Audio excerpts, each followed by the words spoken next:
உப்புமாவில் இன்றைக்கி நம்ம கிச்சடி போட போவாங்க. கிச்சடிக்கு வந்து இந்த வாசனை பவுடரு எல்லாம் வெங்காயம் மிளகா வத்தல் எல்லாம் போட்டு நல்லா அதை வதக்கி 2 கருவேப்பிலையும் எடுத்துகிட்டு வாமா. கருவேப்பிலையை போட்டு வதக்கணும். இங்கிட்ட வந்து நமக்கு பச்சை பட்டாணி கேரட்டு பீன்ஸ் எல்லாம் நறுக்கி இதையும் வேக போடணுங்க. இஞ்சி பூண்டும் கொஞ்சம் போடணுங்க. இது நல்லா கொஞ்சம் சிவப்பு கலராக வர வரைக்கும் வதக்கணும். அந்த வாசம் பச்சை வாடை போகிற வரைக்கும். இல்லை ஒரு தக்காளி பழத்தை நறுக்கி போட்டுக்கணும். இந்த தக்காளி நல்லா வதங்கி முடிச்சுன்னு இந்த காய் வேகிறத அப்படியே இதில் தூக்கி அளவாக நம்ம உப்புமாக்கு 1 கிளாஸுக்கு 2 கிளாஸ் தண்ணி வைப்போம். அந்த மாதிரி தண்ணி அளந்து கூட ஊற்றலாம்.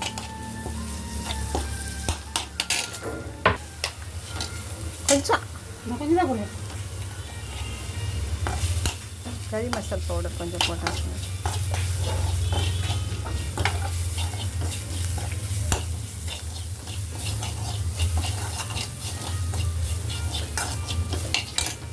ஒரு தக்காளி இதில் அரைக்கி போடணும்.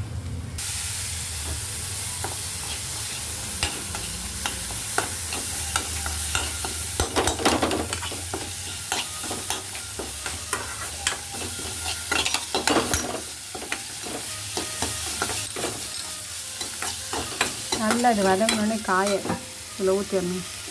காயம் போட்டு வதக்கணும். கொஞ்சோண்டு உரப்புக்கு கொஞ்சோண்டு மிளகாத்தூள் தனியா பவுடர் கூட போடலாம். போடாமல் கூட செய்யலாம். நல்லா தான் இருக்கும்.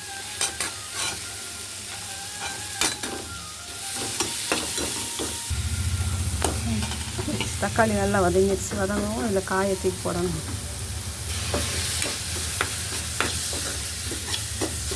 ரவா கிச்சடி பண்ணுறது இப்படி தான் பண்ணணும். தண்ணி கொதிச்சோடனே நம்ம 1க்கு 3 மடங்கு இல்லை 2 மடங்கு தண்ணி ஊற்றிக்கலாம். கொஞ்சம் நெல்லுகளை வேணுன்னா 3 ஊற்றலாம். மீடியமாக இருக்குன்னா 2 ஊற்றலாம். ஊற்றி நல்லா கொதிச்சோன்னே அளவாக உப்பு போட்டு ரவையை போட்டு கிண்டிடணும். கிண்டி எடுத்து வச்சு இதுக்கு தேங்காய் சட்னி வைக்கலாம். நிலக்கடலை பருப்பு சட்னி வைக்கலாம். சாம்பார் வச்சு சாப்பிடலாம். சுவையாக இருக்கும். கிச்சடி ரெடி ஆக போகுது. 3 ஊற்றணும்.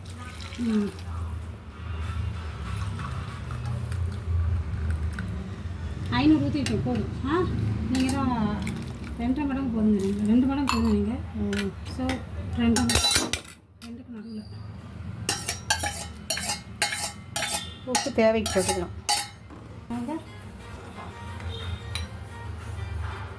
போட்டோன்னா அவ்வளோதான். இந்த கிண்டி விட்டாச்சு. பூரா போடணும்ல.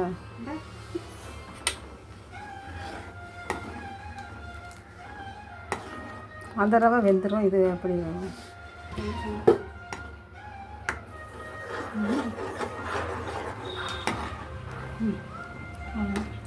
200 கிராம் போட்டிருக்கேன். அதையும் குறையும் போடு. அப்போ தான் பற்றும். போதும். தண்ணி நிறையா இருக்குங்களா. தண்ணி பத்தாதில் அப்புறம் வேகாது. தண்ணி அளவாக தானே ஊற்றிருக்கோம். பொனியாக தான் சாப்பிடுவேன். நான் பூரி சாப்பிடுவேன், தோசை சாப்பிடுவேன். எனக்கு நிறைய அது வேறு இருக்கா?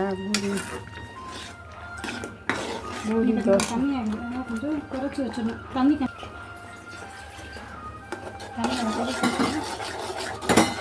கிச்சடி ரெடி.